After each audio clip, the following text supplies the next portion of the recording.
Did you know that suicide is still one of the leading causes of death? That evidently, per the CDC, Centers for Disease Control, that suicide among youth has decreased about a couple of percentage, I believe in 2021, 2022.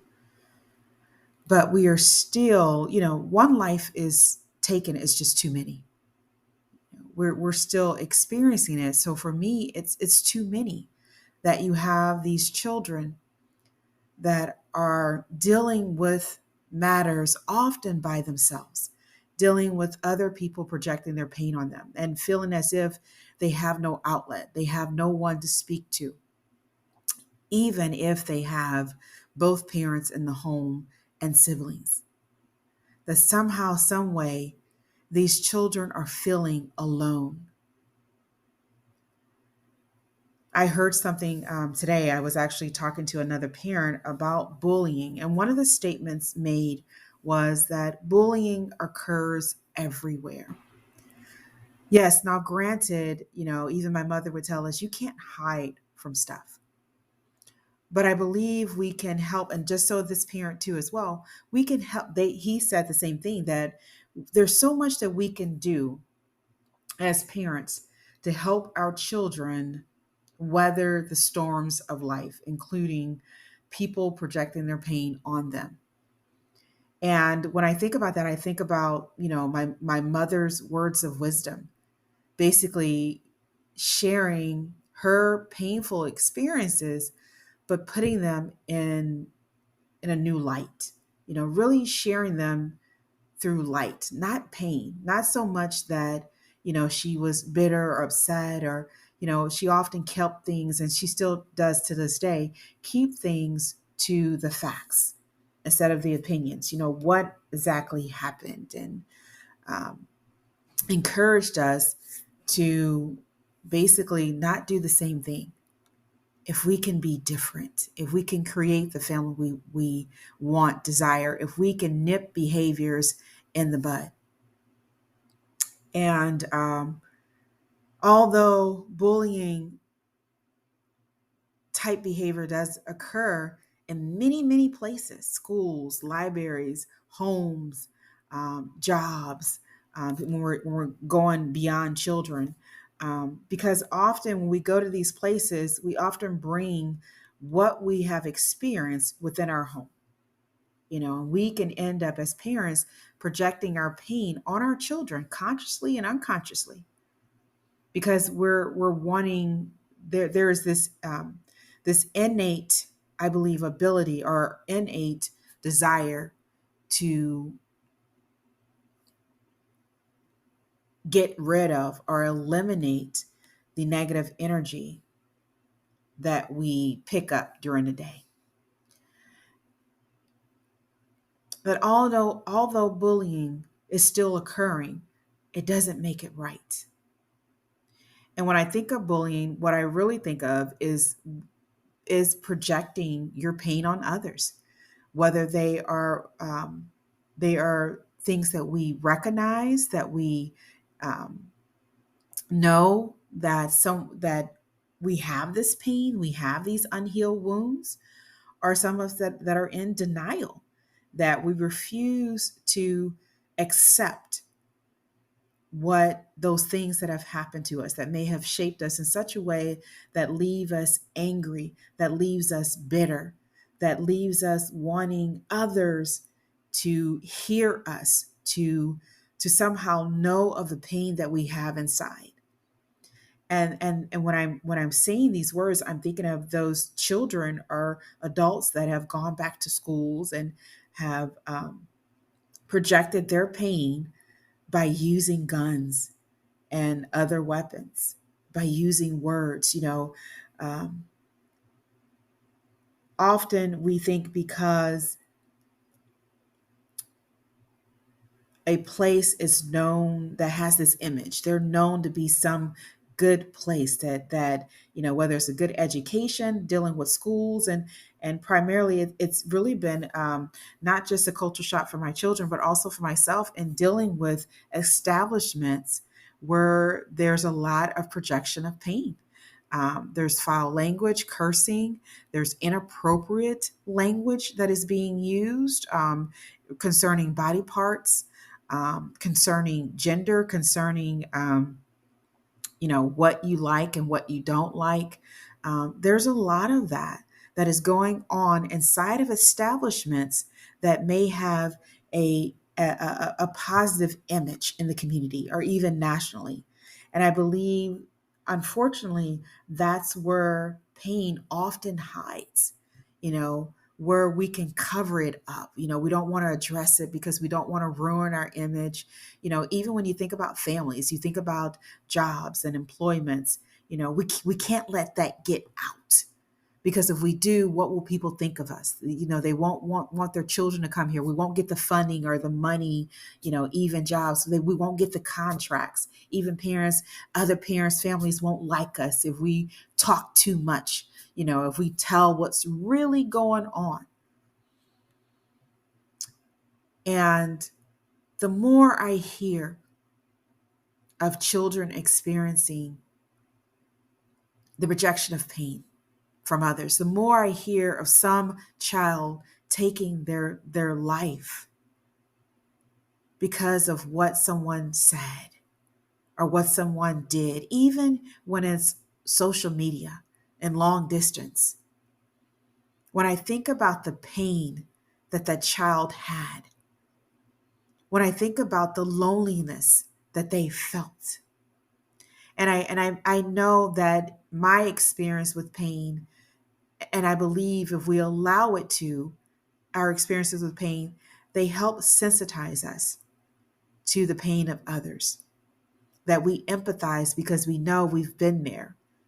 Those of us that choose, those of us that choose to be better because of our experiences versus being bitter.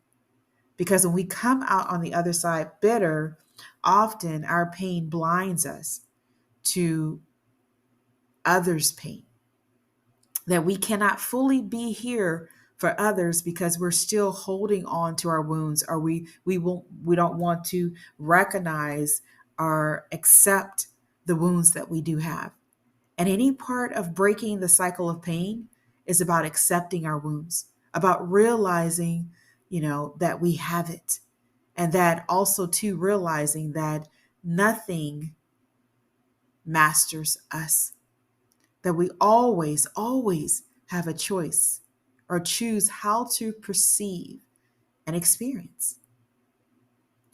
When we talk about, so there's always self-assessment that is necessary, critical to any type of change that we want to see in the world. First, we must assess who we are, what we are, and our beliefs and our wounds. We must assess those daily.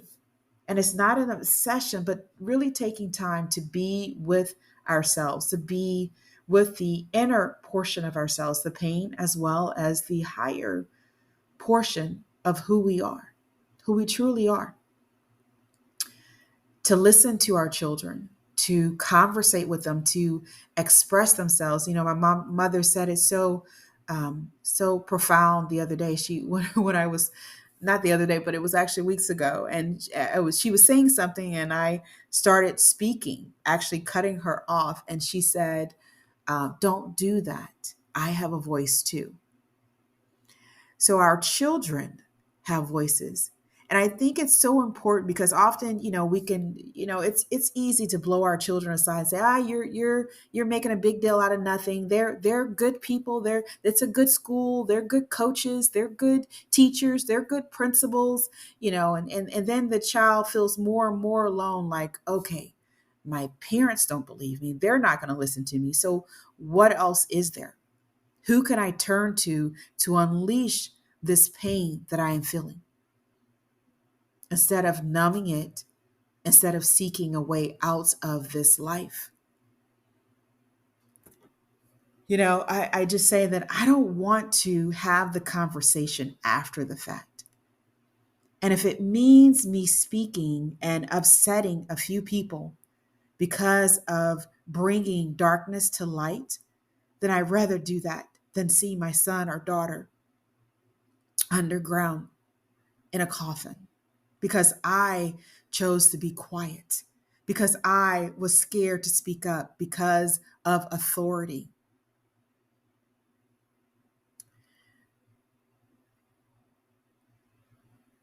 We can't take days back.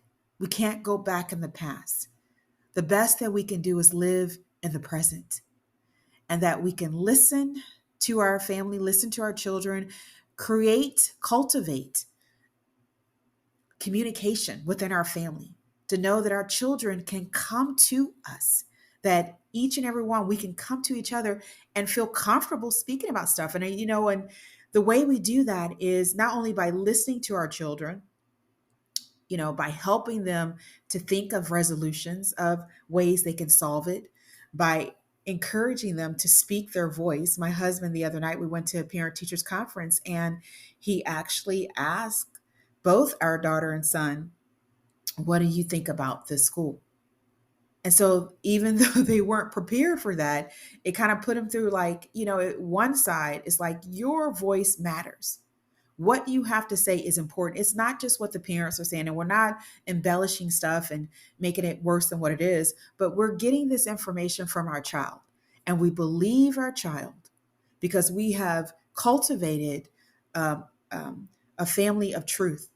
That I've told my children that I am about truth, and I want you to be on the side of truth. It's not about protecting our children, protecting some family name, protecting a school, protecting a person.